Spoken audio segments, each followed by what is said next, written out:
మీ పేరేం పేరు? అశోక్ కుమార్. అశోక్, ఇంత స్టడీ చేసినావు కదా, ఎట్లా చేస్తే పరిష్కారం బాగుంటుందో నీ సలహా మొత్తం పూర్తి మీ అడ్వైస్ ప్రకారమే ముందుకెళ్దాము. అదే ఎట్లా చేద్దామో, ఇప్పుడు మన జిల్లా గురించి సంపూర్ణమైన అవగాహన ఉన్నది.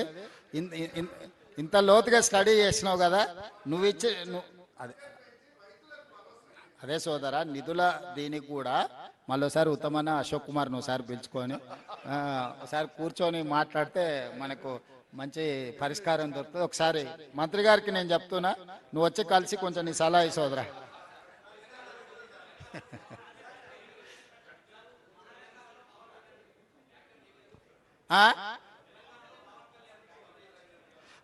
పవన్ కళ్యాణ్ గారు మా ప్రశ్నించిండ్రు, పొన్నం ప్రభాకర్ గారు జవాబు చెప్పిండ్రు. ఇక మన ఇద్దరికి ఎందుకు శ్రమ?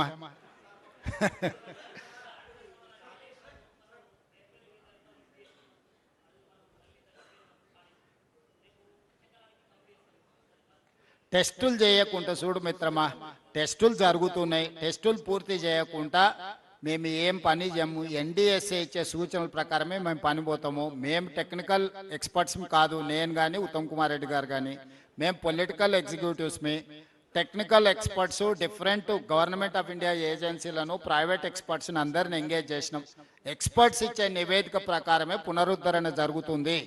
కేసీఆర్ ఉరికిండానో, హరీష్ రావు అరిసిండానో, అర్ధరాత్రి అర్ధాంతరంగా మళ్ళా చేస్తే గదే అవుతుంది.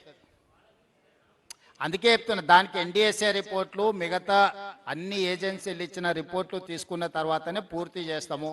ఈరోజు మేము 9/18 కూడా ఏ విధంగా ముందుకు తీసుకెళ్లాలో మహారాష్ట్రతో ప్రయత్నం చేస్తున్నాం. మహారాష్ట్ర ముఖ్యమంత్రి గారు తప్పించుకొని తిరుగుతున్నారు. బండి సంజయ్ గారు నీకు శాత కాకపోతే, నీకు శాతనైతే లేదని చెప్తున్నా బండి సంజయ్ గారికి, కిషన్ రెడ్డికి. మీకు శాతనైతే మహారాష్ట్రలో పోయి 9/18 దగ్గర, ఎందుకంటే అది ఆదిలాబాదు, నిజామాబాదు, కరీంనగర్, మెదక్ వరకు అందరు వాళ్ళే ఎంపీలు, ఎమ్మెల్యేలు ఉన్నారు. అది వాళ్ళ బాధ్యత. రైతుల కోసం పని చెప్తే ఆయన ఏదేదో మాట్లాడుతున్నాడు.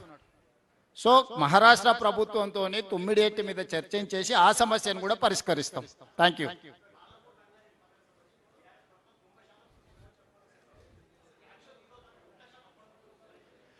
ఇప్పుడున్న దాని ప్రకారం 50-52% పనులైనాయి. దీని మీద ఇప్పుడున్న ఈ ఏదైతే ఈ ఫేజ్లో ట్రంక్ లైన్స్ వీటిని చేయడానికి ఒక 1 yearలో మేము ఆల్అవుట్ ఎఫర్ట్స్ పెడితే ఈ మేజర్ వర్క్ అయిపోద్ది. ఎందుకంటే డిస్ట్రిబ్యూటరీస్ చేయకుండా, ఉద్దండాపూర్ నుంచి లక్ష్మీదేవిపల్లికి తీసుకెళ్లకుండా, పాలమూరు జిల్లా ప్రాజెక్టుల మీద చర్చ అసంపూర్తి. ఇప్పుడు